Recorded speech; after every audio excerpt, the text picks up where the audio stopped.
Translation: learned transcendentalists who know the absolute truth call this non-dual substance Brahman, Paramatma, or Bhagavan. Purport: the absolute truth is both subject and object, and there is no qualitative difference there. Therefore, Brahman, Paramatma, and Bhagavan are qualitatively one and the same. The same substance is realized as impersonal Brahman by the students of the Upanishads, as localized Paramatma by the Hiranyagarbhas, or the yogis, and as Bhagavan by the devotees. In other words, Bhagavan, or the personality of Godhead, is the last word of the absolute truth. Paramatma is the partial representation of the personality of Godhead, and impersonal Brahman is the glowing effulgence of the personality of Godhead, as the sun rays are to the sun god. Less intelligent students of either of the above schools sometimes argue in favor of their own respective realization, but those who are perfect seers of the absolute truth know well that the above three features of the one absolute truth are different perspective views, seen from different angles of vision. As it is explained in the first sloka of the first chapter of the Bhagavatam, the Supreme Truth is self-sufficient, cognizant, and free from illusion of relativity. In the relative world, the knower is different from the known, but in the absolute truth, both the knower and the known are one and the same thing. In the relative world, the knower is the living spirit or superior energy, whereas the known is inert matter or inferior energy. Therefore, there is a duality of inferior and superior energy, whereas in the absolute realm, both the knower and the known are of the same superior energy. There are three kinds of energies of the supreme energetic. There is no difference between the energy and the energetic, but there is a difference of quality of energies. The absolute realm and the living entities are of the same superior energy, but the material world is inferior energy. The living beings in contact with the inferior energy are illusioned, thinking that they belong to the inferior energy. Therefore, there is the sense of relativity in the material world. In the absolute, there is no such sense of difference between the knower and the known, and therefore everything there is absolute. Omigana Tamananda Shakananjana Shlakaya Chakshun Militamina Tasmai Shri Gurave Namaha Shri Chaitanya Madobhistam Stapitamina Bhutale Swam Rupa Kadamayam Dadati Swapatantikam. So the absolute truth is explained in various ways, different places. One of the briefest explanations is that from which everything is coming. And as explained in this sloka, the absolute truth is realized in three features: Brahman, Paramatma, and Bhagavan. Now, if we consider that the absolute truth, by definition, must contain everything that we have within our experience and everything that we have outside of our experience, that means that the absolute truth, or rather that means that Brahman, Paramatma, and Bhagavan, these three categories, or three separate features, comprise all of the known existence. Now, through our practice of Krishna consciousness and our emphasis on Krishna, we have a fairly good idea of Bhagavan, the original Supreme Personality of Godhead, Krishna, the original cause of all causes, Ishvara Parama Krishna Satchidananda Vigraha, Anadya Govinda Sarvakarna Karanam. So Krishna is the original, and from him, then he expands. Everything else is an expansion of himself or his various energies. So I don't want to speak too much about Bhagavan. We're going to speak a little bit about Paramatma, and we're going to put most of the emphasis in the class today on understanding what is Brahman, because this aspect of the absolute truth is, let's say, can be very confusing and probably the least well studied or maybe understood of the three features amongst our devotees. So the Paramatma is explained quite nicely in Bhagavad-Gita, chapter 13, as the Supersoul, who is distributed everywhere, in every atom, throughout the universe. Prabhupada explains the Paramatma feature of the Lord very nicely in Isopanishad, text number 15, and I'm going to read just a part of that purport to explain that. The Paramatma feature of the personality of Godhead is one of three plenary expansions or Vishnu Tattvas, collectively known as the Purusha avatars. One of these Vishnu Tattvas, who is within the universe, is known as Kshirodakshayi Vishnu. He is the Vishnu among the three principal deities, Brahma, Vishnu, and Shiva, and he is the all-pervading Paramatma in each and every living entity. The second Vishnu Tattva within the universe is the Garbhodakshayi Vishnu, the collective supersoul of all living entities. Beyond these two is Karnadakshayi Vishnu, who lies on the causal ocean. He is the creator of all the universes. The yoga system teaches the serious student to meet the Vishnu Tattvas after going beyond the 24 material elements of the cosmic creation. The culture of empiric philosophy helps one to realize the impersonal Brahma Jyoti, which is the glaring effulgence of the transcendental body of Lord Sri Krishna. So the Paramatma then is an expansion of the Lord, or Purusha avatar, who basically takes care of the material manifestation, and both the manifestation of the universes and the functioning thereof by entering within each and every atom. And then thirdly, then, what is Brahman? Now, I remember when I was just a new devotee reading, and I couldn't say I was even a devotee, I was just starting to read Bhagavad-Gita, and there was one of those words that I just skipped over. Generally what I did when I came across any Sanskrit word, I just jumped over that and thought, well, I'll come back to that later. And Brahman was one of those, because Brahman is presented in such a confusing way. I remember actually when I first met the devotees, prior to that time I had read Bhagavad-Gita, and so in my first meeting with the devotees, with Amarendra Prabhu, I was asking him, what's Brahman? And I was very confused, and he kind of chuckled and then gave me some basic definition. But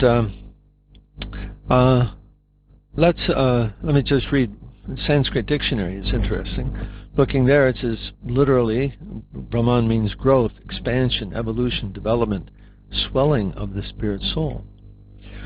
The Brahma, or one self-existent impersonal spirit, the one universal soul, the self-existent, the absolute, the eternal.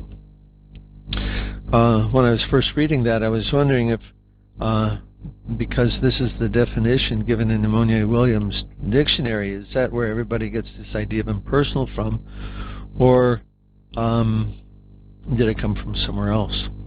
Anyway, maybe one of you over here know the etymology of that word, but I don't. In any case, Prabhupada makes it quite simple. In one purport in the Bhagavad-Gita, he says the word Brahma, or parentheses Brahman, means spiritual. The Lord is spiritual, and the rays of his transcendental body are called the Brahma Jyoti, his spiritual effulgence. Everything that exists is situated in that Brahma Jyoti. When the Jyoti is covered by illusion or Maya, or sense gratification, it is called material.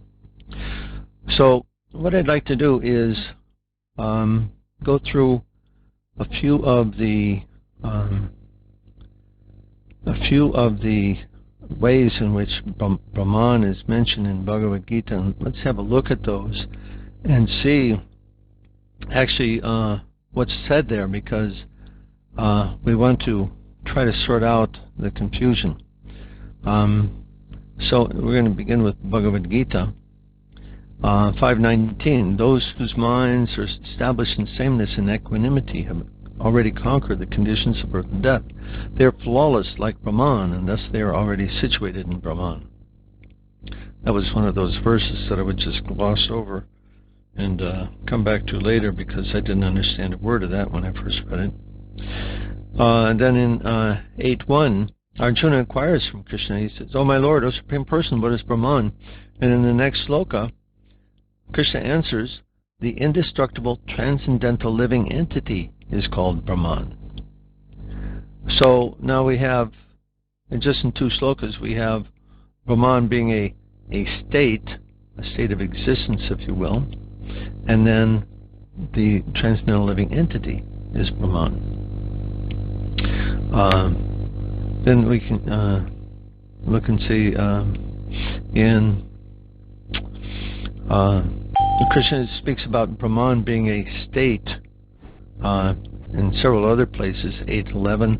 Persons who are learned in the Vedas, who utter Omkar, and who are great sages in the renounced order, enter into Brahman. And 13:13, Brahman, the spirit beginningless and subordinate to me, lies beyond the cause and effect of this material world. So, and then 13:31, when a sensible man ceases to see different identities which are due to different material bodies, he attains to the Brahman conception. Thus he sees that beings are expanded everywhere. Then Krishna says in 14:3, the total material substance called Brahman is the source of birth, and that is the Brahman that I impregnate. And in the purport, Prabhupada says, the Mahatattva is the total cause of the total cosmic manifestation, and that total substance of the material cause, in which there are 3 modes of material nature, is sometimes called Brahman. Now we have Brahman being called the material substance. It says that this total material substance, the Mahatattva, is described as Brahman in the Vedic literature, in the Mundaka Upanishad. So that makes it now even further confusing. And then Krishna states in 14:26 and 27, Brahmanohi Patishtaham, that I am the basis of the impersonal Brahman. And then he continues, 1850, again he describes it as a particular state. One who has achieved this perfection can attain the supreme perfectional stage, Brahman. And then finally, 1854, one who is thus transcendently situated at once realizes the supreme Brahman and becomes joyful. And so this is what we read just in the slokas of Bhagavad-Gita. Beyond that, of course, there's the conception of Brahman being a great white light, or as Prabhupada describes it, the Brahman Jyoti. This white light, Brahman Jyoti, or Brahman being the same thing, that the impersonalist yogis, they want to merge into this impersonal light.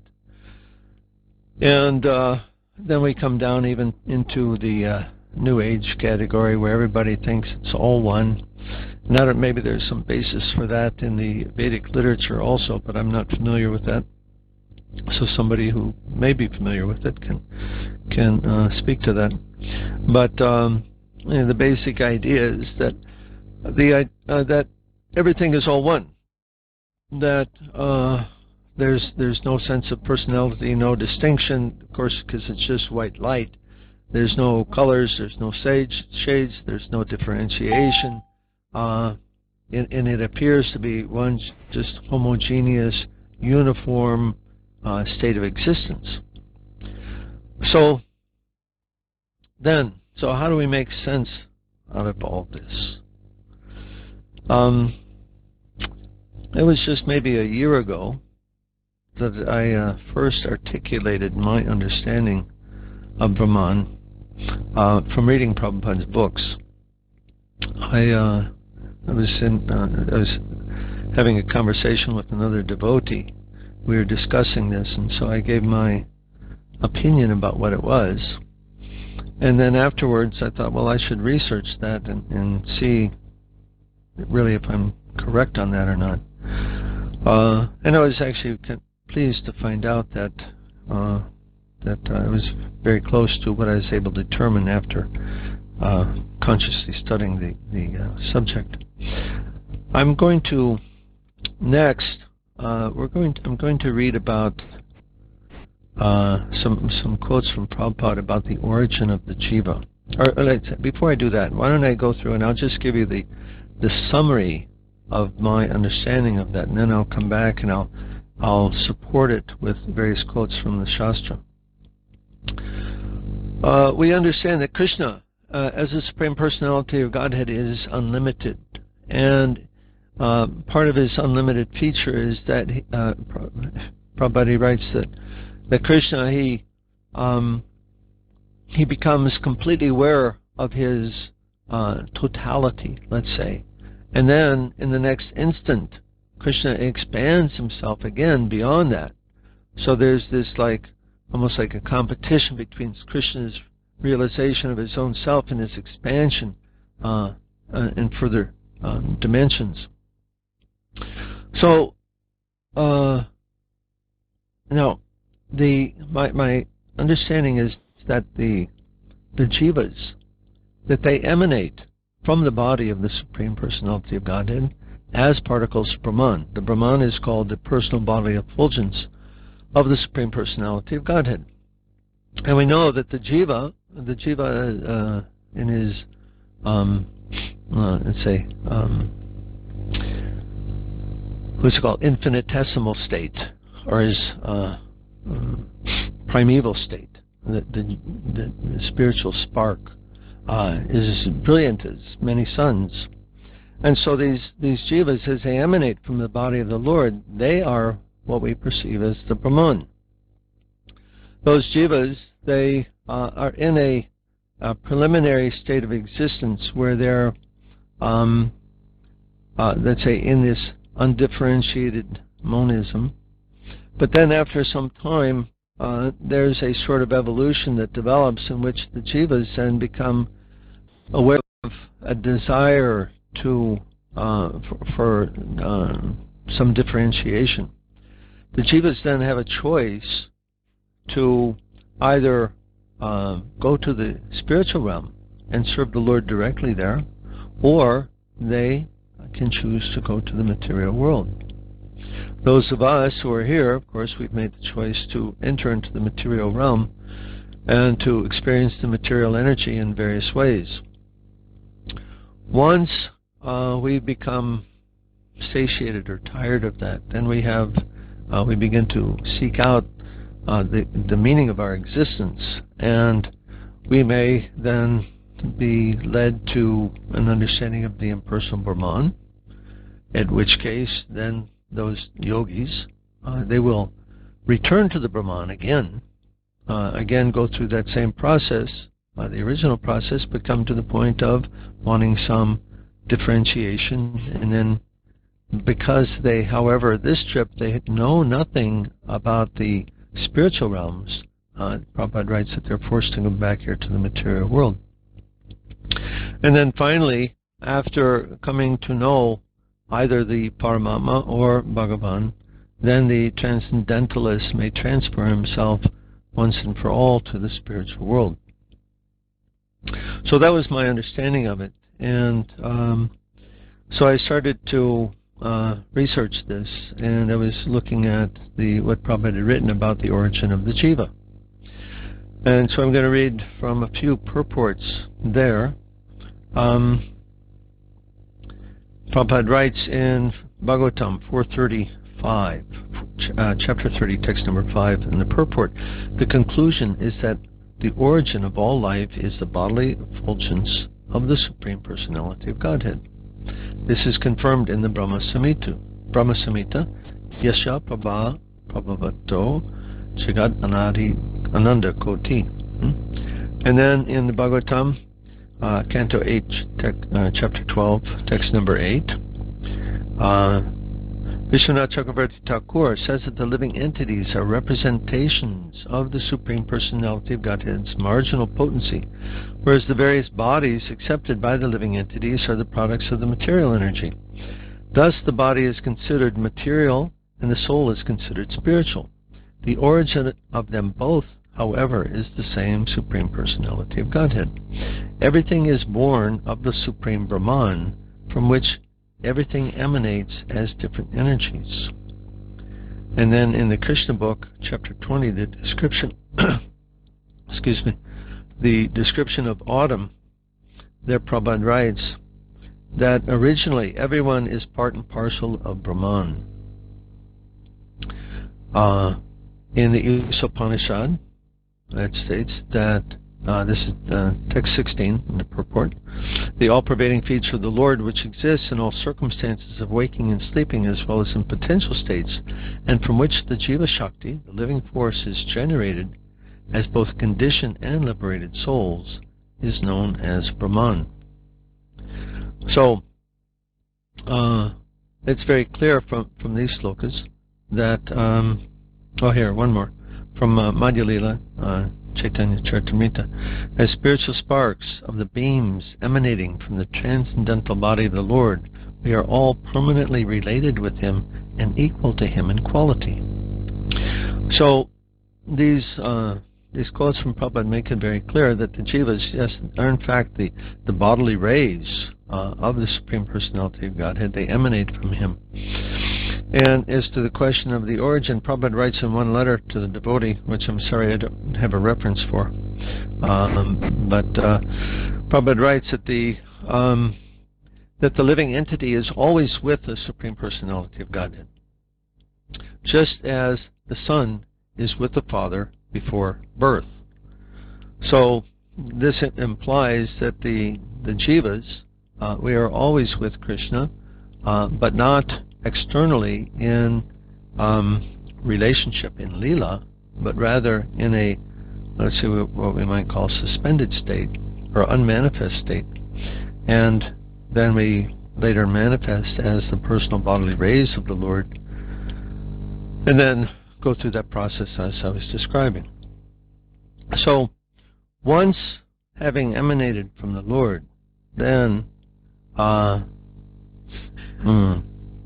that state of existence is impersonal. It's the beginning. The Brahma Jyoti, this is confirmed in Brahma Samhita and other places, being the personal bodily rays of the Supreme Personality of Godhead.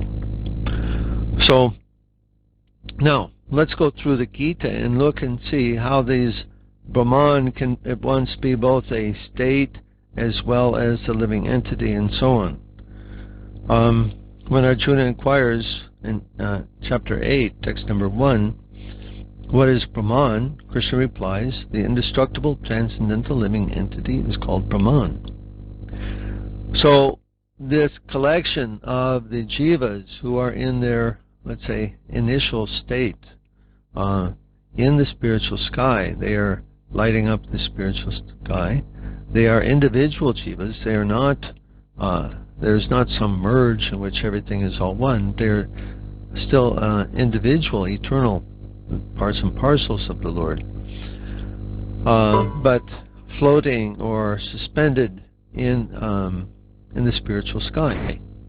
That spiritual sky is all-pervading, except for one corner, which is covered by Maya, or the Mahatattva. In that spiritual sky, it is a state of existence, as Krishna is describing a little later. Let's see here.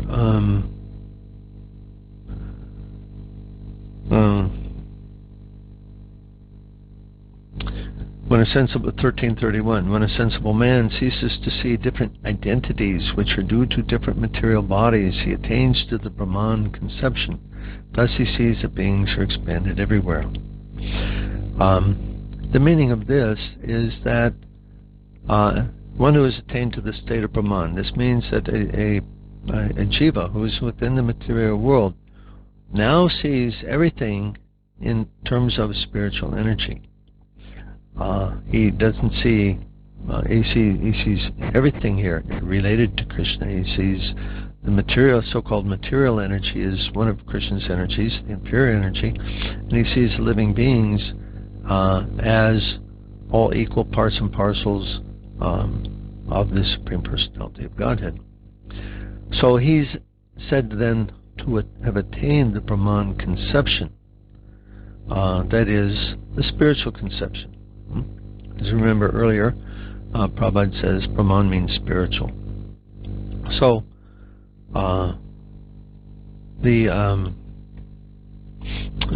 Let's look at a few of the other slokas describing Brahman as a state. One who engages in full devotional service, unfailing in all circumstances, at once transcends the modes of material nature and thus comes to the level of Brahman. Again, he doesn't see, he's above the condition of duality in this material world, and not being affected by duality, he sees everything, let's say, in terms of its relationship with Krishna. And Krishna states, 1427, and I am the basis of the impersonal Brahman, which is immortal, imperishable, and eternal, in the constitutional position of ultimate happiness. So this constitutional position means actually the constitutional position of the jiva. The original constitutional position means the spiritual position, the innate, inherent synonyms for constitutional, the nature of the jiva. He's immortal, he's imperishable, and he's also full of bliss. And then Krishna describes how to attain that supreme perfectional stage of Brahman. Now, what this means is, although the jiva is Brahman, okay, we are Brahman, but we've now entered onto this cloud of Mahatattva, and we're bewildered by Maya, by the illusion of this material world.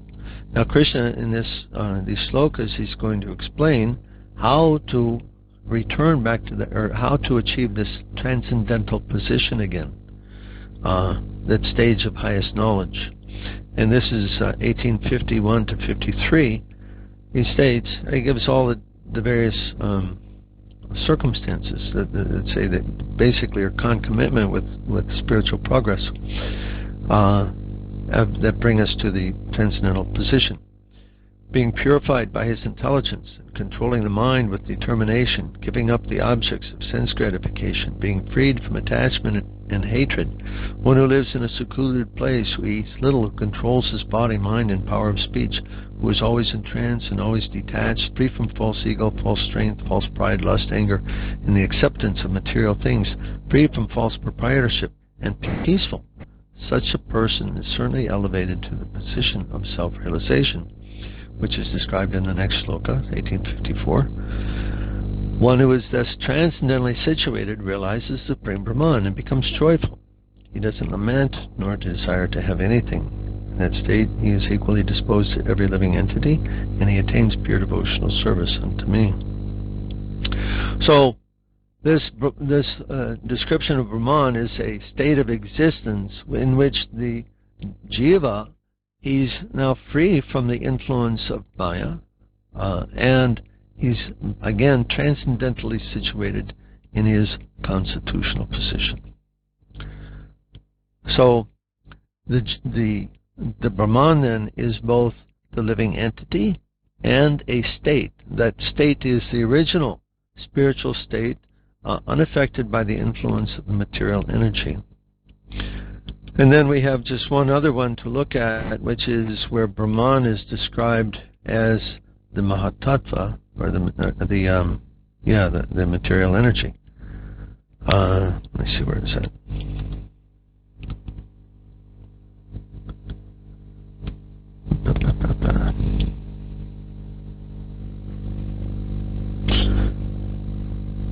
Yeah, okay. This is 14.3.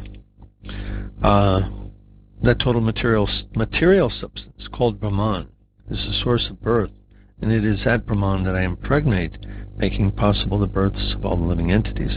Now, in this case, this is referring to the Mahatattva. In the third canto of the Srimad Bhagavatam, it's explained how Vishnu impregnates the material energy with the living entities. So Prabhupada here calls it this total material substance. The Mahatattva is described as Brahman in the Vedic literature, such as the Mundaka Upanishad. So I think that's an exceptional case where this is called the Mahatattva is Brahman. The last, let's see, one further sentence that I should read there. The 24 material elements, beginning from earth, water, fire, and air, are all the material energy, and they constitute what is called the Mahad Brahma, or the Great Brahman, the material nature. So I don't understand. That seems to be an exceptional case of Brahman, aside from the other use of the word, which indicates the original state and consciousness of the living beings. That impersonal aspect of the Lord appeals to those persons who have a material conception of spiritual life. Because Prabhupada explains this in the purport to 410 Bhagavad-Gita, that being freed from attachment, fear, and anger, being completely absorbed in me and taking refuge in me, these living entities attain transcendental love for me. In that wonderful verse and purport, Prabhupada explains that persons in this material world having a, let's say, bad experience, they associate being personal with pain, and therefore they naturally desire the opposite. They think that spiritual is the opposite of material. So if material has form, then spiritual has no form. If material has personality, then spiritual has no personality. And so in the effort to escape the pain and suffering of this material world, they, having no information about perfected spiritual nature, they have a preference to this impersonalism. But the Bhagavatam and the Vaishnava literature is explaining to us the perfected state of being in the spiritual world, how one can have a spiritual body that is free from the inebriations of the suffering of material energy. And Prabhupada states there that, let me find this, very nice purport,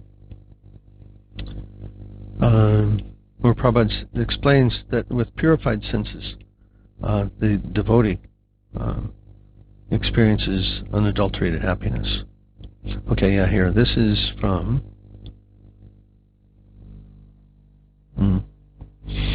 2747, and in the purport.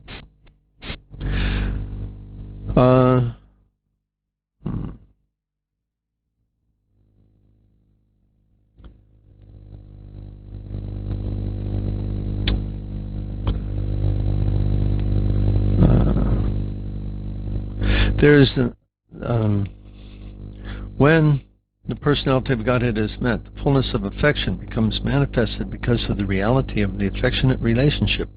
He is not the object of affection by material tinges of body and mind, but he is the full, naked, uncontaminated object of affection for all living entities, because he is the supersoul, or the Paramatma, within everyone's heart. In the liberated state of affairs, the full-fledged affection for the Lord is awakened. As such, there is an unlimited flow of everlasting happiness without the fear of its being broken, as we have experienced here in the material world. The relationship with the Lord is never broken.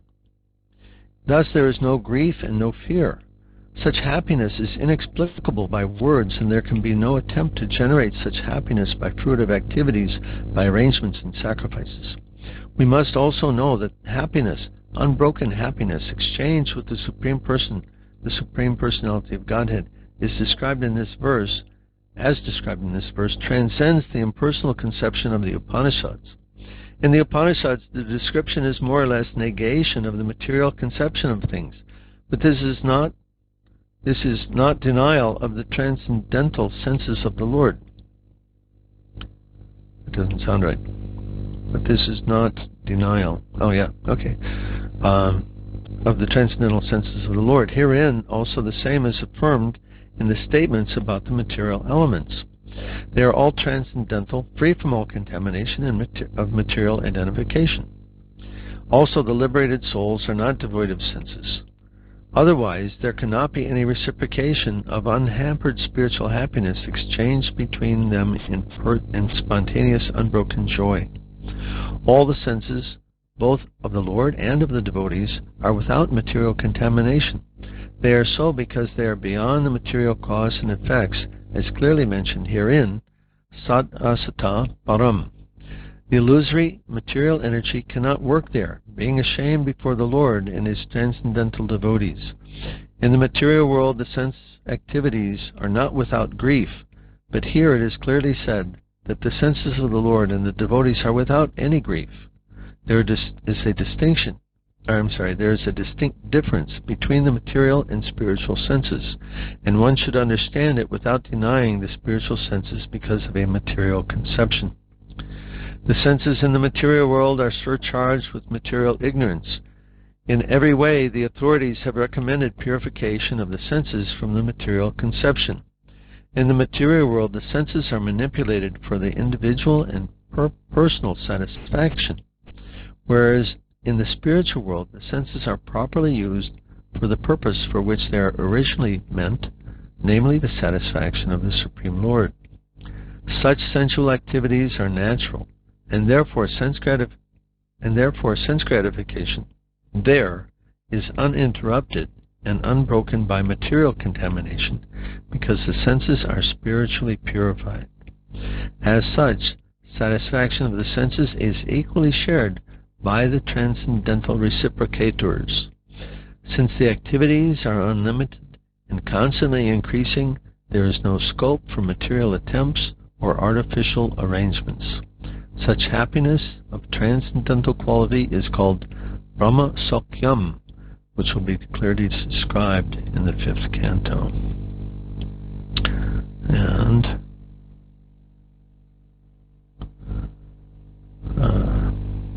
let me read the verse that's purport to.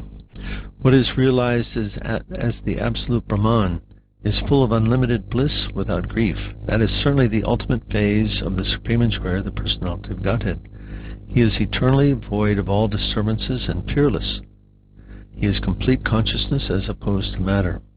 Uncontaminated and without distinctions, he is the primeval cause of all causes, in whom there is no sacrifice for fruitive activities, and in whom the illusory energy does not stand. So, I'm going to stop there. Say 15 minutes for discussion. Hare Krishna. Daneshwar Prabhu, you got to give me a minute to release everybody here. Okay. Which I have done on start meeting. And so we're all set. Anybody on start meeting or reconferencing or on Skype, you can speak now. Now, Daneshwar he's back to back with another class, so that's why we have to stop in exactly 15 minutes.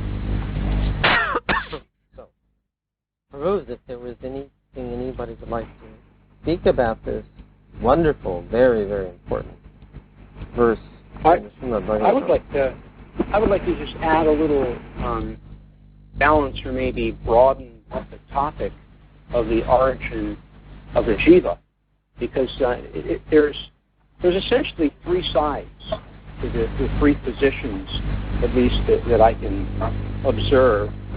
One is the position that we heard this morning, which Daneshwar Prabhu certainly gave evidence to, and that is the jiva's origin from the Brahman. The other side that we often hear, and evidence is there, that the jiva has always existed in eternal pastime condition. Not that there was some process of evolution, as we heard. And then the other side is that this is a topic that we're unable to understand. And the Sanskrit that Prabhupada often uses, Kakapali and Nyaya. In Sanskrit, kaka means crow. And I think it's probably an onomatopoetic word, kaka. You've ever heard the crow? Ka. So kaka, and palya, which is the fruit, all fruit, in Nyaya, and Nyaya means logic. So Kakapeli and Nyaya. This is described that the crow flies down and lands on a fall fruit, and then the fall fruit falls, and simultaneously the crow flies away. So there may be those who are observing and arguing, well, what happened? Why did the crow fly away? What was it that the crow landed and it made the fruit fall? And therefore, there was nothing for the crow to sit on. Therefore, he flies away. Or was it that he just landed there and it just so happened that the fruit fell and that scared the crow away? So the crow flew away. And in other words, basically it's an argument that doesn't really get you anywhere. It's something that you're never really going to understand. Bhaktisiddhanta had stated when he was asked about the authority of the jiva, Bhaktisiddhanta instructed not to waste your time on something you're not going to be able to understand. And I'm going to read something from Prabhupada here I just sort of searched out real quick. And okay, so whether we came from Krishna's pastime or from some other spiritual source, Prabhupada said, this is a direct quote, at the present you are neither. So the best policy is to develop the Krishna consciousness and go there, back to Krishna. Never mind what is your origin. So anyway, I'm not criticizing the topic. I think it's good to hear the topic and know the different sides, but I just want to add this balance that for those who are particularly new in hearing this topic, that there's different sides to the story and different arguments, and I think my position, personally, it's interesting to hear both sides. But my position, I think, is more, never mind, as Prabhupada says, never mind what is your origin. Better to just get ourselves back to Krishna.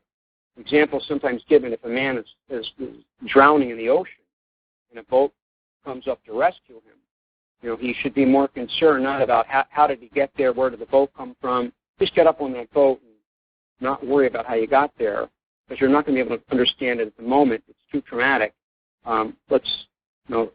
Perhaps we'll understand that later. Perhaps we'll never need to know. But anyway, I just wanted to sort of broaden that topic a little bit.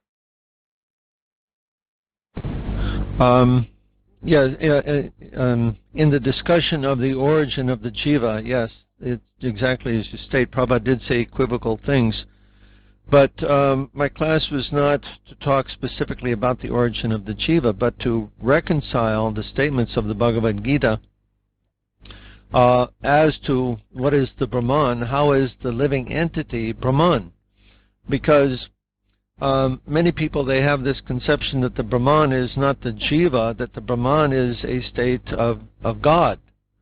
Now, let's understand that clearly, that the jiva is also God in a sense, in terms of the absolute truth having both the infinite and the infinitesimal, the one and the many.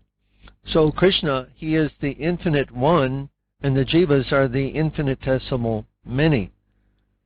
So both of them are aspects of the absolute truth. So when this verse explains that the learned transcendentalists who know the absolute truth call this non-dual substance Brahman, Paramatma, and Bhagavan, exactly what does that mean?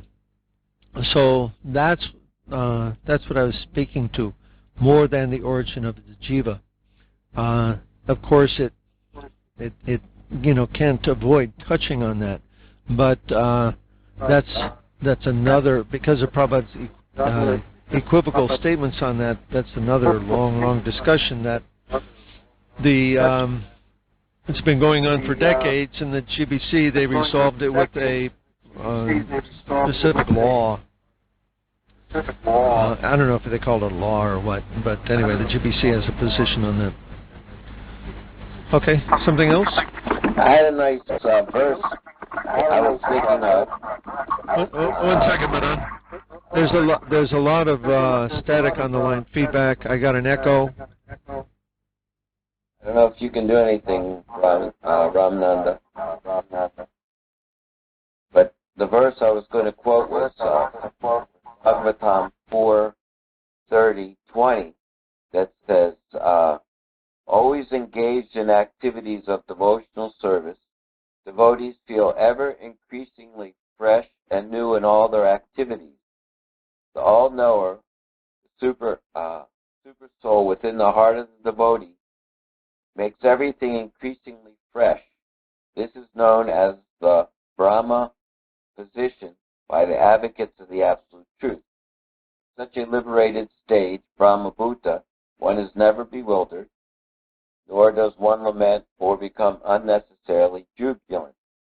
This is due to the Brahma Bhuta situation. So, of course, that also, many times we remember the term Aham Brahmasmi, that I am Brahman, spirit. And one way, just an observation that I use sometimes, it may be oversimplified, but it was easy for me to understand, that in a dream, you have so many different things that are in the dream. There's other people, there's tables and cars, and furniture, so many different things happening in the dream. But what part of the dream isn't you? You're dreaming it. You're mental condition. So even though there's so much variegatedness, it's all coming from Krishna, the substance of which all the different pieces are made. Just like in a dream, there's nothing there that's not actually part of the dream, even though there's all kinds of drama going on and different things that are going on. It's still just the dream. So like Brahman, in that sense that I simplified, is it's all spirit, it's Krishna, and everything. Just like if you take all the modes of nature, you can put the whole material manifestation together, it's Krishna. But yet it functions, like within the dream, it functions a particular way. There's emotions and everything in the dream, but it's still just a dream, so the whole material nature, it's still Krishna, it's spirit, but it's the substance is spirit. But then when you look at it that way from the Upanishad, that was just my observation. Thank you very much. Very nice. Dineshwar Prabhu. Yes, Hare Krishna. Please accept my obeisances. Vidoktamanavidas. Hare Prabhu. I'm totally impressed with your presentation, and I appreciate your philosophical base and your references, and everything makes absolute sense to me. I just wanted to say I appreciated this morning's class, and I'm going to go back to it. There was one reference I missed early on. It was Bhagavatam, maybe the 4th canto, 35, verse 35. Could you give me the complete reference to that? Do you have that? Okay. Let me see. 4:30:20. I've got a bunch of them here. Okay.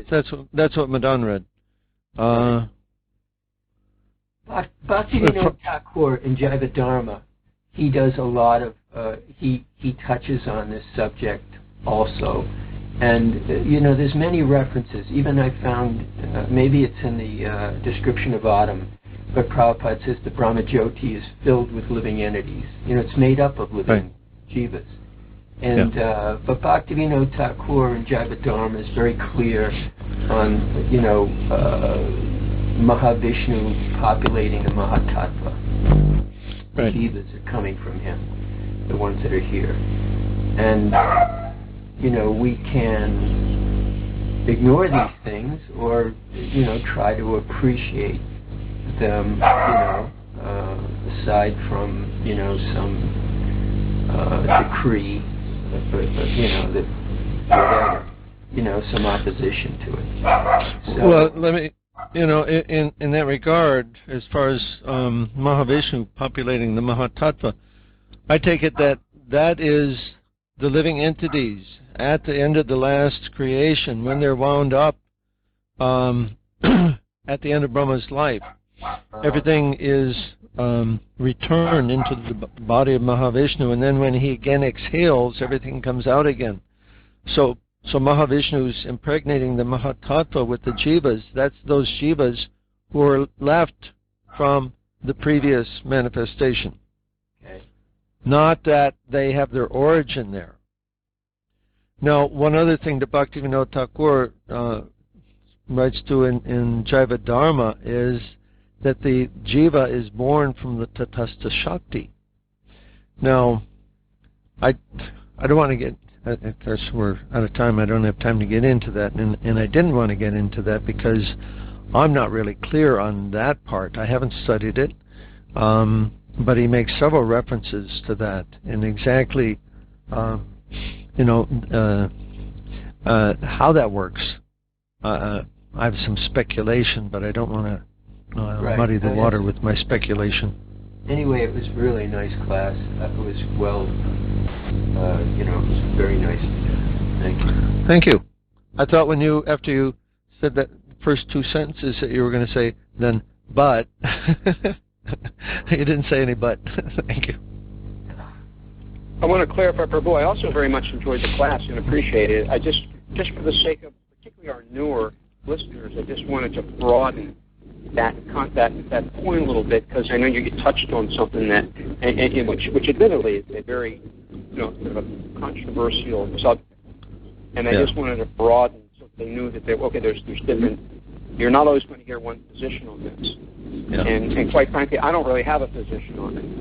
I like hearing them all, and I like Vidagta's point. I think it was a very bold statement Vidagta Mahaprabhu said. We don't have to take some decree as and dismiss everything that we read just because some group of devotees that's their position on it. We need to be broad thinkers, and I like that, and I agree with you completely. But I truly enjoyed the class. I don't want to come off and sound as if I was a heckler here in the audience. But didn't take to broaden it for everybody. That's all. I didn't take your statements like that at all, and just at face value, as you said.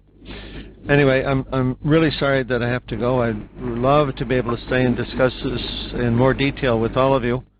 But I thought the class was, the reason I asked for it to be on Wednesday is because I thought the time was the same as Hawaii, and I would give the evening class here and the Hawaii class at the same time. But that was before daylight savings changed, and now I'm going to go downstairs and I'm going to give this class again, same class.